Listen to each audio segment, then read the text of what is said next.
Welcome back to Kdrama Recap TV, your one-stop destination for all things Kdrama. The episode opens in 1999, revealing Dayan's tragic past. As a child, he returned home to find his parents murdered, with the killer still in the house. Back in the present, Bitna stabs Dayan and taunts him to go to hell, but hesitates at the last moment. Her knife vanishes, and Betrayal, the director of hell, appears. He scolds Bitna for targeting the wrong person and informs her that her mistake has doubled her original quota of 10 killings. Miraculously, Dayan's wound heals, likely because the knife is cursed, and he watches as the cut on his side disappears. He takes Bitna to the police, but his story is dismissed after a breathalyzer test reveals he's been drinking. Bitna playfully claims that she willingly went along, thinking Dayan was indulging in a personal kink, leading to some humorous exchanges before Bitna is freed, leaving Dayan bewildered. Later, in a diner, a waitress threatens Bitna with a knife, accusing her of being the reason she's stuck on Earth. The waitress reveals herself as Grimoire, a demon from hell, who believes Bitna is a runaway.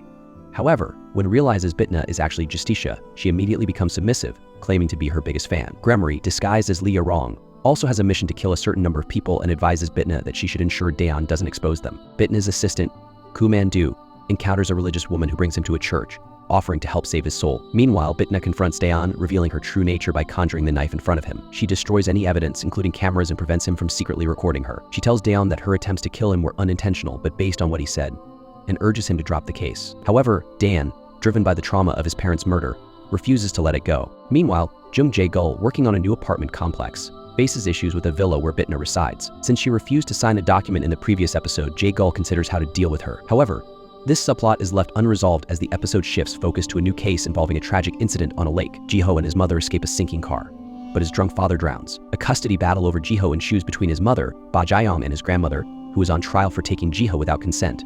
Complicating matters, there's a large insurance payout involved, and Jae-yong's previous partner also died under suspicious circumstances, piquing Bitna's interest. Dawn, frustrated by Bitna's avoidance, publicly demands to speak with her using a megaphone, but she continues to ignore him. Meanwhile, Jae-yong's fears about her mother-in-law surface, as Jiho had been her student last year, and she adopted him after paying more attention to him. It's revealed that the mother-in-law had abandoned her son Hyeonsu when he was 5, returning 30 years later to demand money. Now, she wants the insurance money after his death. Dawn proposes working together with Bitna, sensing that there's more to the case. The next day, Bitna tries to outwit Dawn by confronting Jiho's grandmother, Mrs. Bae. However, Dayan is already there waiting for her. The two continue to exchange witty banter, and Bitna uses her demonic powers to investigate further. Mrs. Bae initially denies Jiho's presence, but the boy is found hiding in a cupboard, trying to avoid being taken away. While searching the house, Dayan is disturbed by a familiar-sounding doorbell, triggering memories of his parents' murder. Bitna doesn't notice his reaction.